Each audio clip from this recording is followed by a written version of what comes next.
Hello guys, are you ready to take an IELTS reading test with me?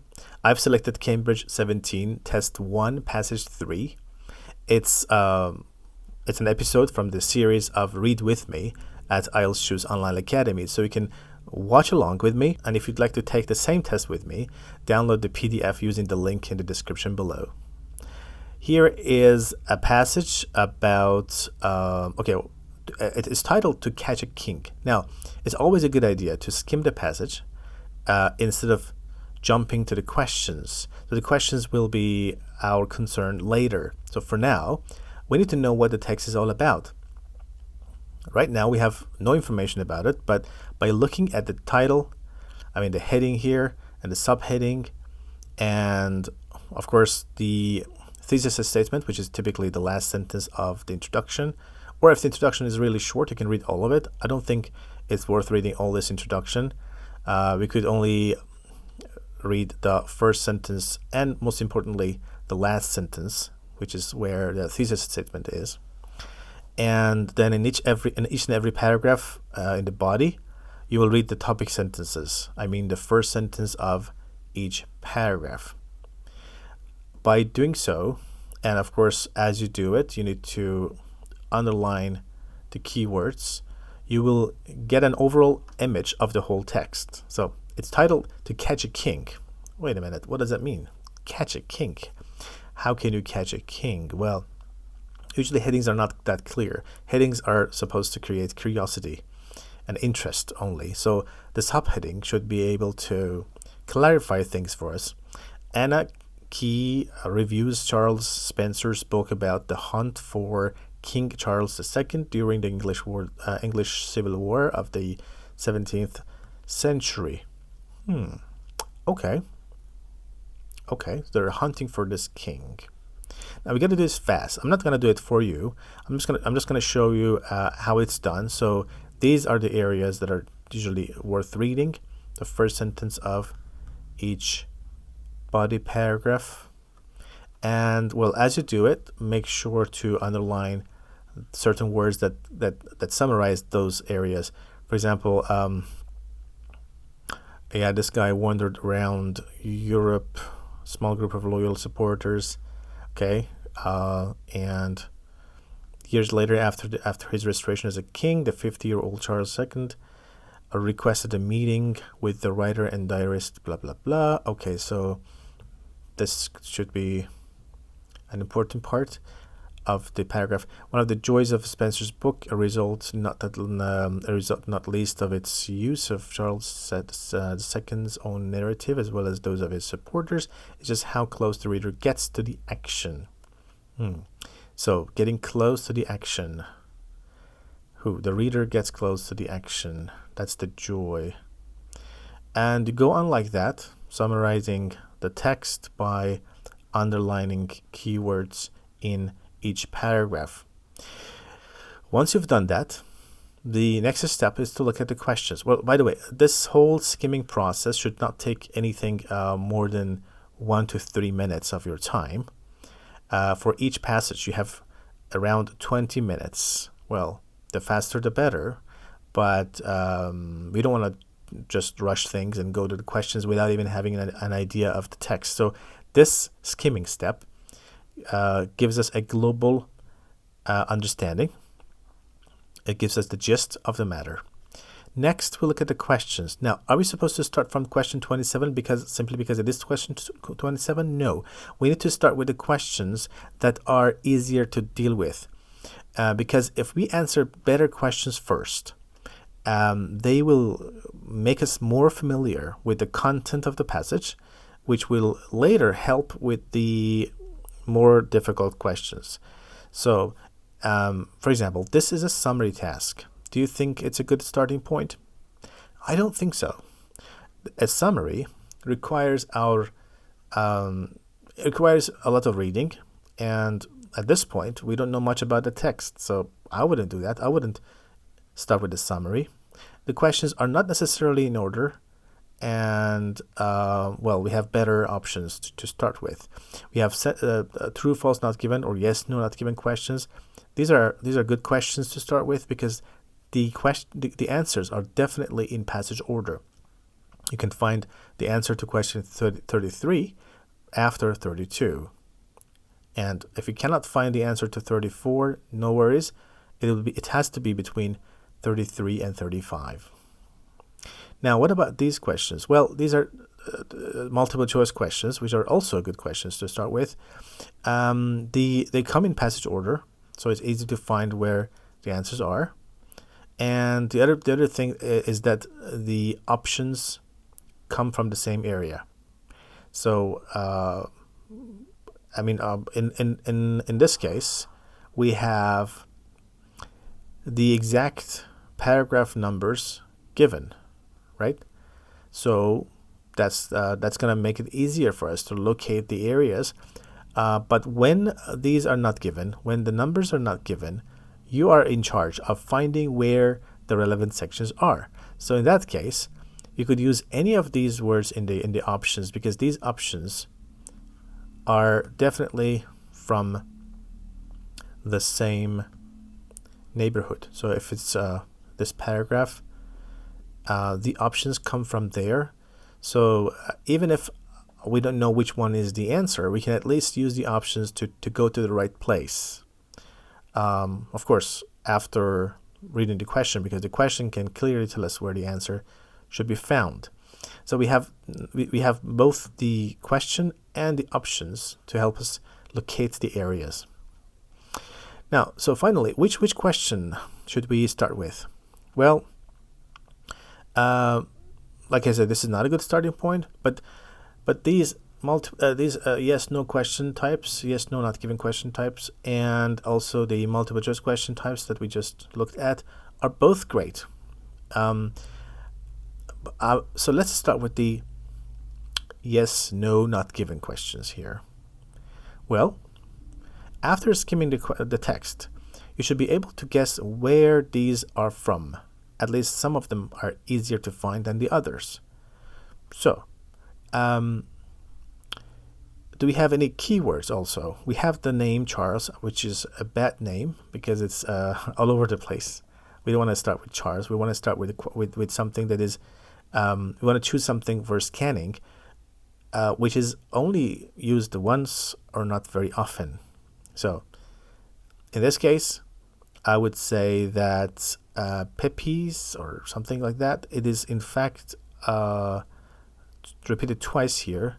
Maybe it is a good word to scan for, but it all depends on the subject matters. So let's read the first question to see what it is about. Charles chose Pepys for the task because he considered him to be trustworthy. So let's find this name and where he has been given this task.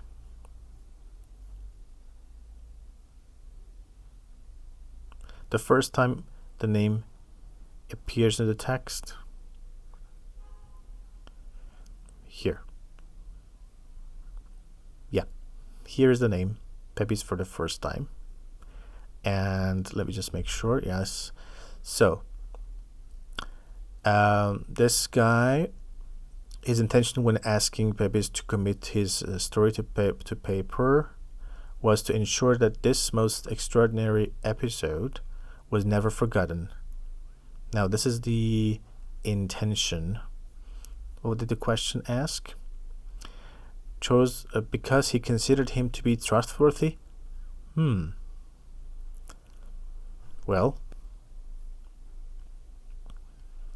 what was the reason? That was the intention, but let's see what was the reason why he was chosen. Never forgotten.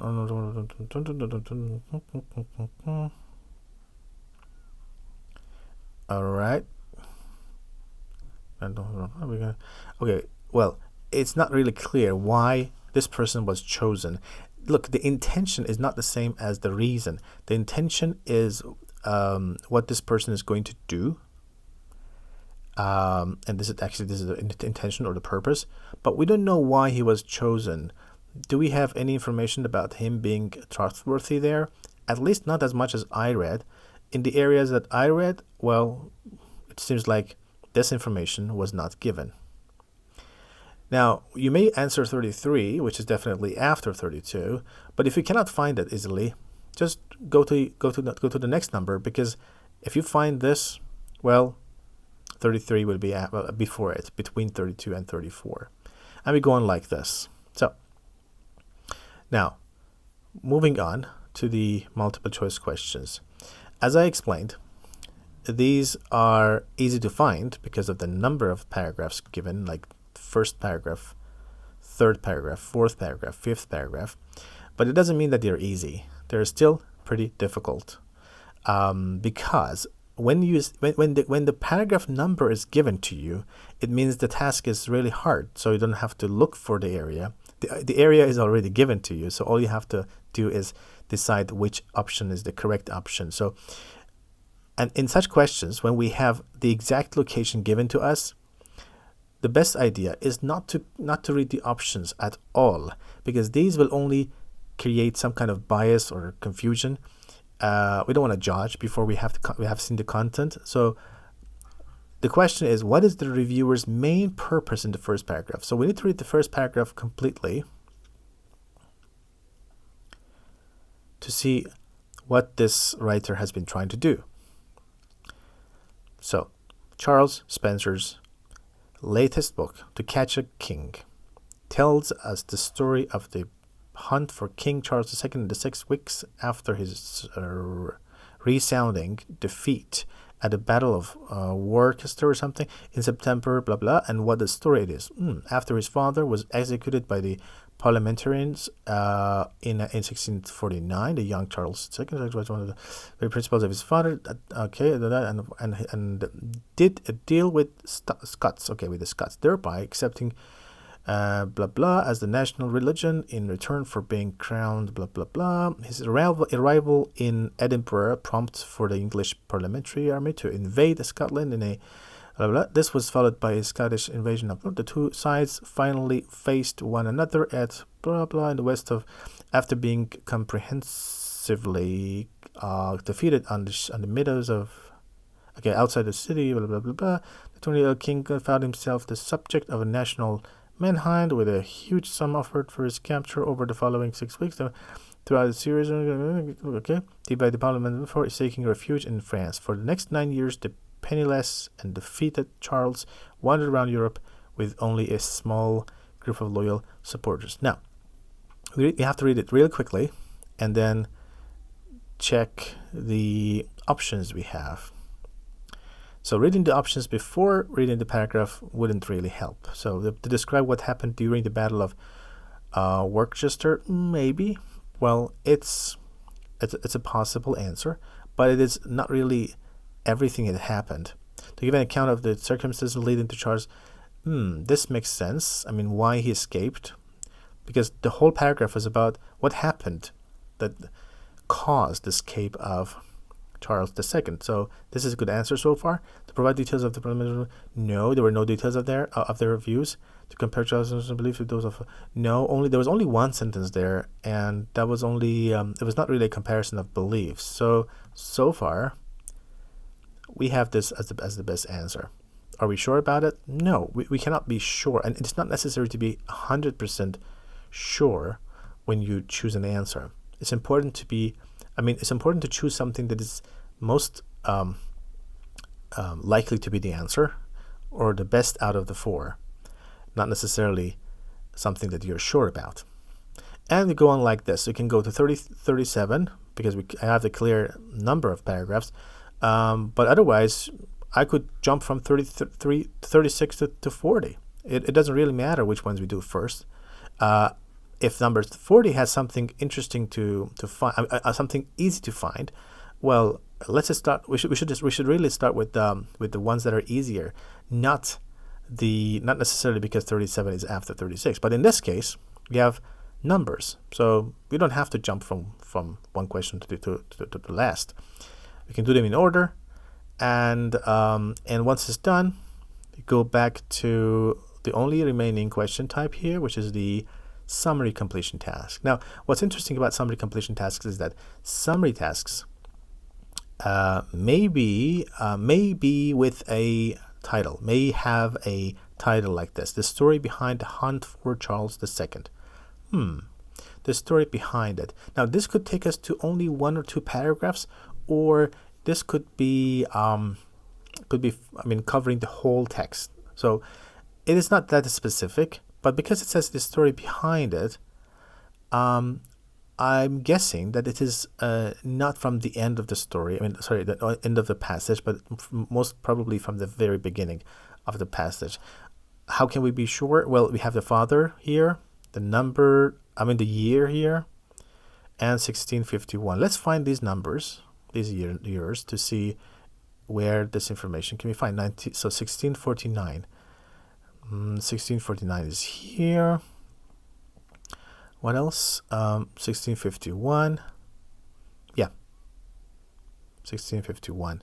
So, and this is the story behind this whole thing. So, yeah, why not? So, I guess this information should be found in the introduction. But we're not going to start yet unless we have read the box of words, because these words can be enough for us to fill in the gaps with.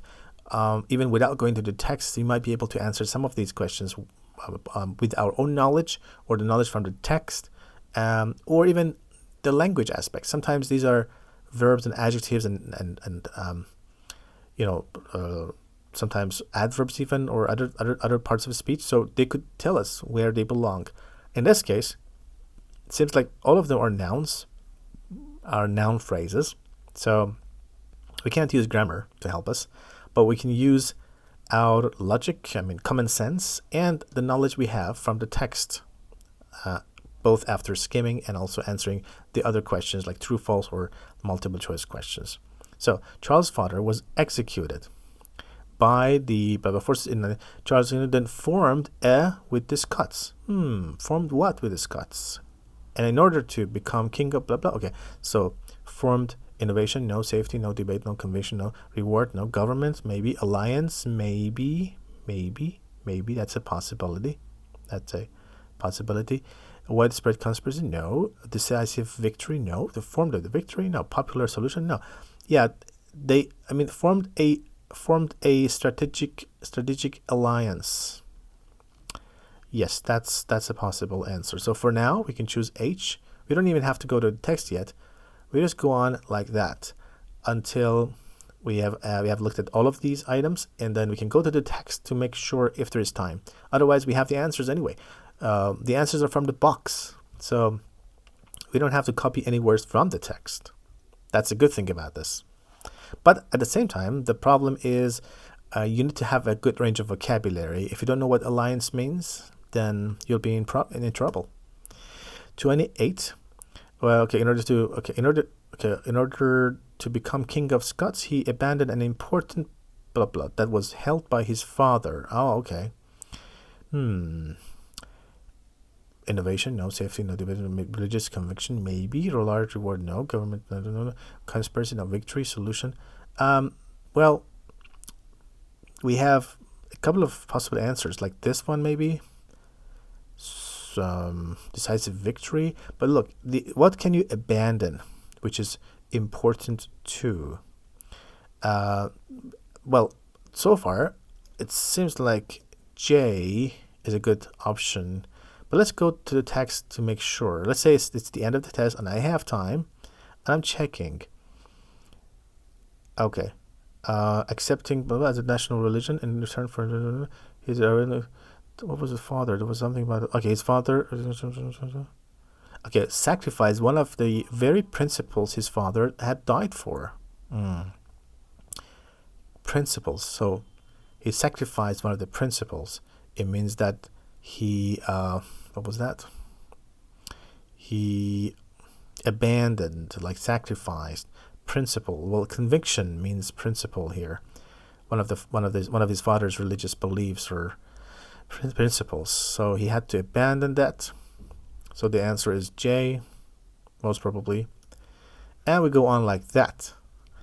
Are they in order? Well, not necessarily, but most likely yes. It's very unlikely for 31 to be before 27. but sometimes 28 is before, after 29. So the order is not guaranteed, but usually because this content is in line with the content of the passage, the answers are very likely to come in order, from 27 to 31. So that's it. That's how you would approach a reading passage in IELTS. I selected Cambridge 17, Test 1, Passage 3 as a sample. Now it's time for you to sit down and take the same test. Make sure you spend no more than 20 minutes on this. And if you have questions about how to tackle IELTS passages and different question types, feel free to ask your questions in the comment section below. And if you like content like this, make sure to subscribe to our channel, and I'll see you in the next one.